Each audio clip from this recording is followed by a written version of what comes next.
प्रिय मित्रों, स्वागत है आपका आपके अपने चैनल स्टडी विद प्रदीप पे। दोस्तों, जैसा कि आप जानते हैं कि हम लोग निर्णय बैच के माध्यम से लगातार एनसीईआरटी की क्लास आगे बढ़ा रहे हैं। आज की जो हमारी टॉपिक है वो है अर्धसूत्री विभाजन, यानी अर्धसूत्री विभाजन के बारे में हम लोग एक एक करके समझेंगे और साथ में यह भी समझेंगे कि गैमीट का फॉर्मेशन कैसे होता है। जैसे ही हमारा निर्णय बैच कंप्लीट होता है हिंदी मीडियम के साथ, उसी के साथ हम लोग इंग्लिश मीडियम में आप लोगों की क्लास स्टार्ट कर देंगे। सुबह 5:30 पर आपकी क्लास स्टार्ट होती है, जो कि आपकी चलती 6:20 तक आपकी क्लास चलती है, जिसमें हम लोग बायोलॉजी को हिंदी मीडियम में पढ़ रहे हैं टीजीटी पीजीटी एलटीजीआईसी के लिए।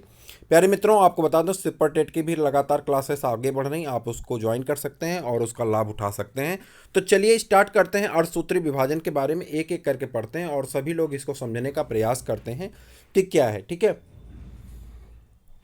चलिए। कह रहा लैंगिक प्रजनन द्वारा संतति के निर्माण में दो युग्मकों का संयोजन होता है। कितने युग्मकों का संयोजन होता है? दो युग्मकों का। एक नर गैमीट होता है और एक मादा गैमीट होते हैं। दोनों आपस में मिलकर के जाइगोट बनाते हैं, फिर जाइगोट का डेवलपमेंट होता है और एक बॉडी का फॉर्मेशन हो जाता है।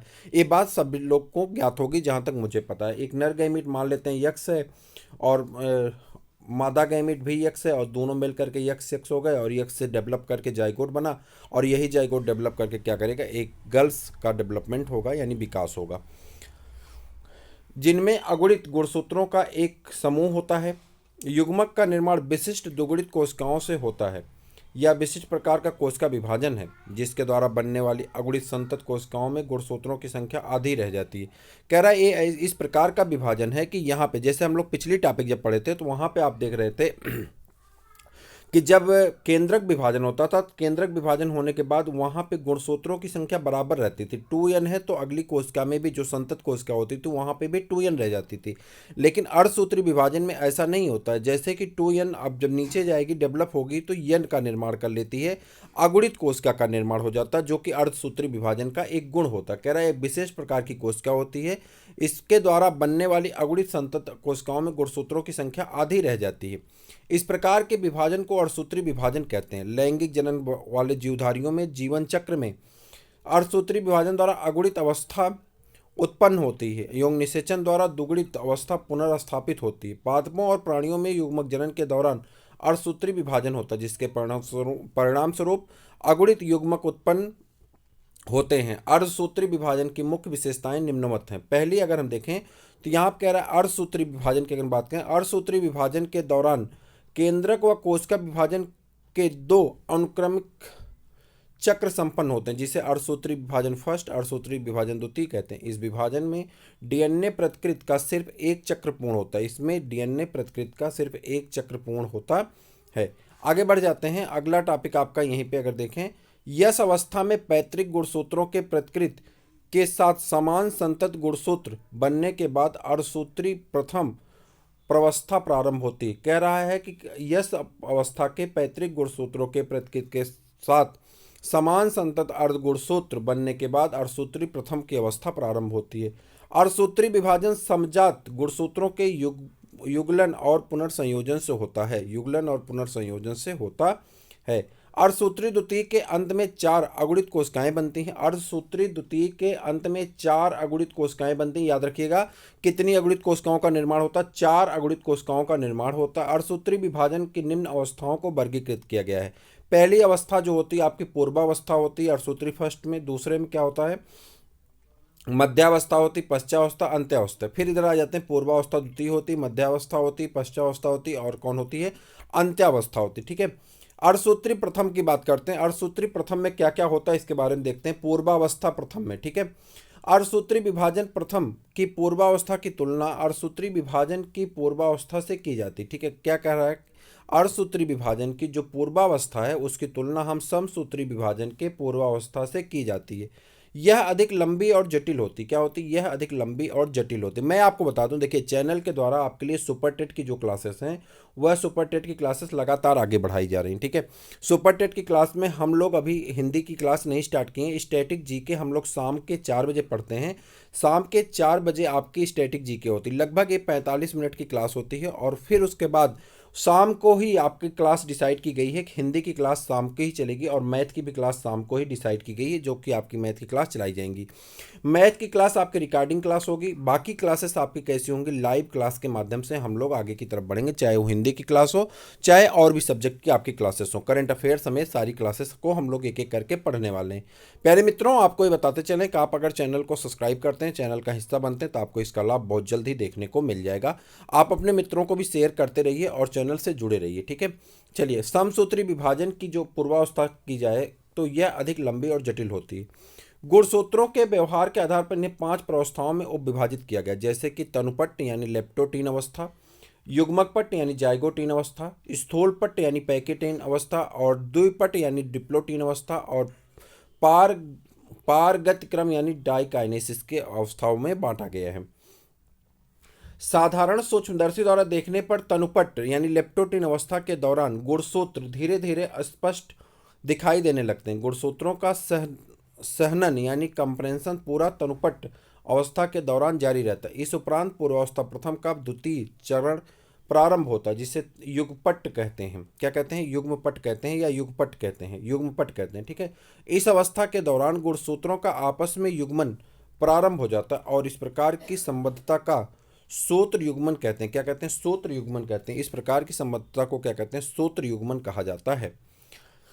युग्मपट क्या होता है इसको देख लेते हैं, यानी जाइगोटीन किसे कहते हैं। इस प्रकार के गुणसूत्रों में युग्मों को समजात गुणसूत्र कहते हैं। इस अवस्था का इलेक्ट्रॉन सूक्ष्मलेखी यह दर्शाता कि गुणसूत्र सूत्र युग्मन के साथ एक जटिल संरचना का निर्माण होता है, जिसे सिनेप्टोनिमल सम्मिश्रण कहते हैं। क्या कहते हैं? सिनेप्टोनिमल सम्मिश्रण कहते हैं।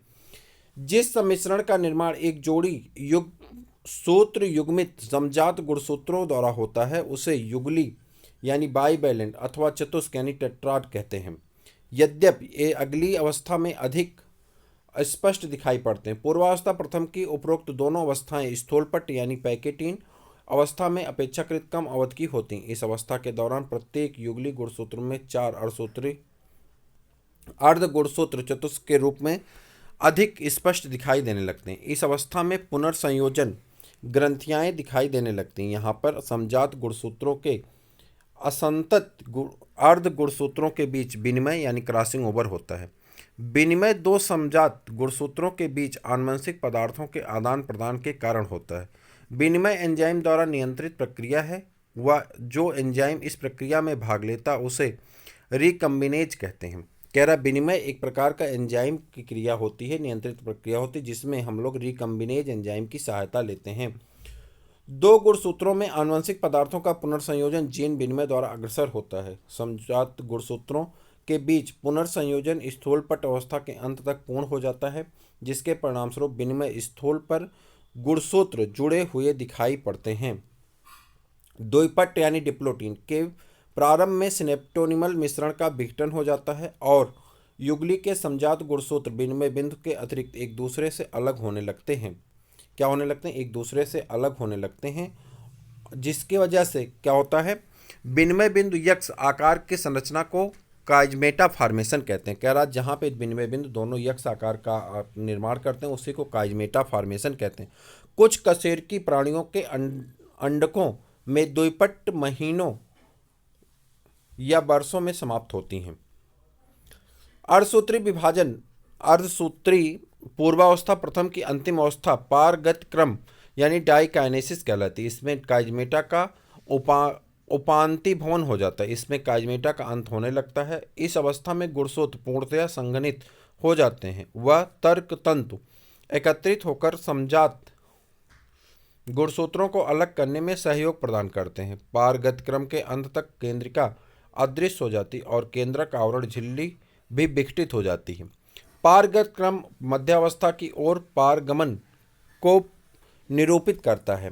मध्यावस्था युगली गुणसूत्र मध्य रेखा पट्टिका पर व्यवस्थित हो जाती हैं। विपरीत ध्रुवों के तर्क तंतु और सूक्ष्म नलिकाएं समजात गुणसूत्रों के जोड़ों के काइनेटोकोर से चिपक जाती हैं। पश्चावस्था की बात करें, समजात गुणसूत्र पृथक हो जाते हैं जबकि संतत अर्ध गुणसूत्र बिंदु से जुड़े रहते हैं। अंत्यावस्था की बात करें, इस अवस्था में केंद्रक आवरण व केंद्रिका पुनः स्पष्ट होने लगते हैं। कोशिका द्रव्य विभाजन शुरू हो जाता है। केंद्रक की इस अवस्था में कोशिका द्विक कहते हैं। यद्यप बहुत से मामलों में गुणसूत्रों का कुछ छितराव हो जाता है, जबकि अंतरावस्था केंद्रक में पूर्णतः फैली अवस्था में नहीं मिलते हैं। दो गुण अर्धसूत्री विभाजन के बीच की अवस्था को अंतरालावस्था यानी इंटरकाइनेसिस कहते हैं, और यह सामान्यतः कम समय के लिए होती है। इसमें डीएनए का दुगुड़न नहीं होता है। इसके बाद पूर्वावस्था द्वितीय आती है, जो पूर्वावस्था प्रथम से काफ़ी सरल होती है।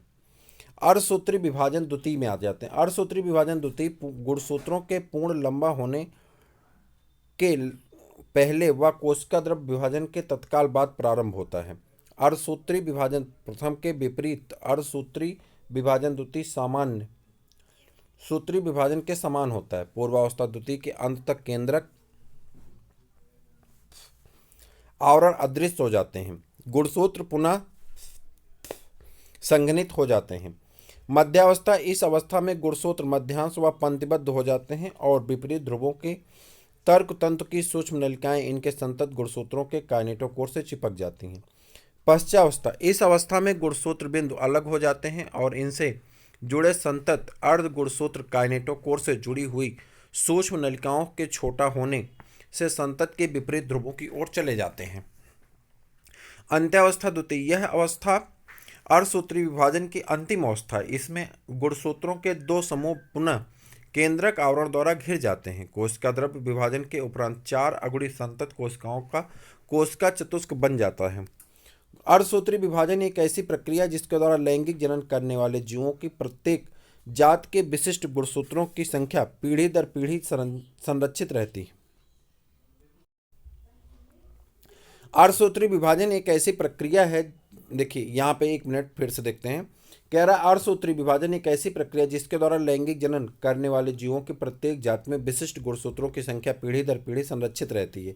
यद्यप विरोधाभासी प्रक्रियाओं के परिणाम स्वरूप गुणसूत्रों की संख्या आधी हो जाती है, जिसके द्वारा जीवधारियों की जनसंख्या में एक पीढ़ी से दूसरी पीढ़ी तक आनुवंशिक विभिन्नताएं बढ़ती जाती हैं। विकास क्रम के लिए विभिन्नताएं अत्यंत महत्वपूर्ण होती हैं। और अगर हम सारांश की बात कर लें तो कोशिका सिद्धांत के अनुसार एक कोशिका का निर्माण पूर्ववर्ती कोशिका से होता है। इस प्रक्रिया में कोशिका विभाजन कहते हैं। लैंगिक जनन करने वाले किसी भी जीवधारी का जीवन चक्र एक कोशिकीय युग्मनज यानी जाइगोट से प्रारंभ होता है। कोशिका विभाजन जीवधारी के वयस्क बनने के बाद भी रुकता नहीं है, बल्कि यह उसके जीवन भर चलता रहता है। इन अवस्थाओं को जिनके अंतर्गत कोशिका एक विभाजन से दूसरे विभाजन की ओर गुजरती है उसे कोशिका चक्र कहते हैं। कोशिका चक्र की 2 प्रवस्थाएं होती हैं। अंतरावस्था कोशिका विभाजन की तैयारी की प्रवस्था तथा दूसरा सूत्री विभाजन कोशिका विभाजन का वास्तविक समय। अंतरावस्था को पुनः जीवन यस तथा G2 प्रवस्थाओं में विभाजित किया गया। जीवन प्रवस्था के कोशिका सामान्य उपापचयी क्रिया संपन्न करते हुए वृद्धि करते। इस अवस्था में अधिकांश अंगकों का दुगुड़न होता है। यस प्रवस्था में डीएनए प्रतिकृत व गुणसूत्र दुगुणित होता है। G2 प्रवस्था में कोशिका द्रव्य की वृद्धि होती है। सूत्री विभाजन को 4 अवस्थाओं में विभाजित किया गया, जैसे पूर्वावस्था, मध्यावस्था, पश्चावस्था और अंत्यावस्था।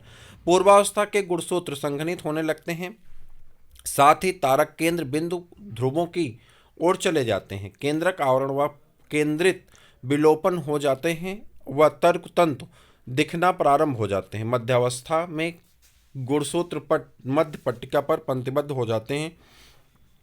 पश्चावस्था के दौरान गुणसूत्र बिंदु विभाजित हो जाते हैं और अर्ध गुणसूत्र विपरीत ध्रुवों की ओर चलना प्रारंभ कर देते हैं। अर्ध गुणसूत्रों के ध्रुवों पर पहुंचने के बाद गुणसूत्रों का लंबा होना प्रारंभ हो जाता है। वह केंद्रिका व केंद्रक आवरण पुनः स्पष्ट होने लगते हैं। यह अवस्था अंत्यावस्था कहलाती है। केंद्रक विभाजन के बाद कोशिका द्रव्य का विभाजन होता है, जिसे कोशिका द्रव्य विभाजन कहते हैं। अतः सूत्री विभाजन को सम विभाजन भी कहते हैं। इसके द्वारा संतति कोशिका के पितृ कोशिकाओं के समान गुणसूत्रों की संख्या बराबर हो रहती है। सूत्री विभाजन के विपरीत अर्धसूत्री विभाजन उन दुगुणित कोशिकाओं में होता है जो युग्मक निर्माण के लिए निर्धारित होती हैं। इन विभाजन में अर्धसूत्री विभाजन भी कहते हैं। इस विभाजन के बाद बनने वाले युग्मकों में गुणसूत्रों की संख्या आधी हो जाती। लैंगिक जनन में युग्मकों के संकलन से पैतृक कोशिका में पाए जाने वाले गुणसूत्रों की संख्या भी वापस हो जाती है। अर्धसूत्री विभाजन की 2 अवस्थाओं में विभाजित किया गया है। अर्धसूत्री विभाजन प्रथम और अर्धसूत्री विभाजन द्वितीय। प्रथम अर्धसूत्री विभाजन में समजात गुणसूत्र जोड़े युगली बनाते हैं तथा इनमें विनिमय होता है। अर्धसूत्री विभाजन प्रथम की पूर्वावस्था लंबी होती है, वह 5 उप अवस्थाओं में विभाजित हो जाती हैं। ये अवस्थाएं तनुपट्ट यानी लेप्टोटीन, युग्मपट्ट यानी जाइगोटीन, स्थूलपट्ट यानी पैकेटीन, द्विपट्ट यानी डिप्लोटीन तथा पारगमगतक्रम डाइकाइनेसिस मध्यावस्था प्रथम के साथ युगली मध्यावस्था पट्टिका पर व्यवस्थित हो जाते हैं। इसके पश्चात पश्चावस्था प्रथम के समजात गुणसूत्र अपने दोनों अर्ध गुणसूत्रों के साथ विपरीत ध्रुवों की ओर चले जाते हैं। प्रत्येक ध्रुव जनक कोशिका की तुलना में अधिक गुणसूत्र प्राप्त करता है। अंत्यावस्था प्रथम के समय केंद्रक आवरण व केंद्रिका पुनः दिखाई देने लगते हैं। अर्धसूत्र विभाजन द्वितीय सूत्री विभाजन के समान होता है। पश्चावस्था द्वितीय के समय संतत अर्ध गुणसूत्र आपस में अलग हो जाते हैं। इस प्रकार अर्धसूत्री विभाजन के पश्चात 4 अगुणित कोशिकाएं बनती हैं। और इस प्रकार से यह चैप्टर भी आपका पूरा होता है और इसी के साथ हमारी तीसरी यूनिट कंप्लीट होती है। 2 यूनिट बची हुई हैं जिसे हम लोग तेज़ी के साथ कंप्लीट करेंगे। आप चैनल के साथ जुड़े रहें, अपने मित्रों को शेयर करते रहें। फिर मिलते हैं किसी और वीडियो में, तब तक के लिए इजाज़त दीजिए। जय हिंद।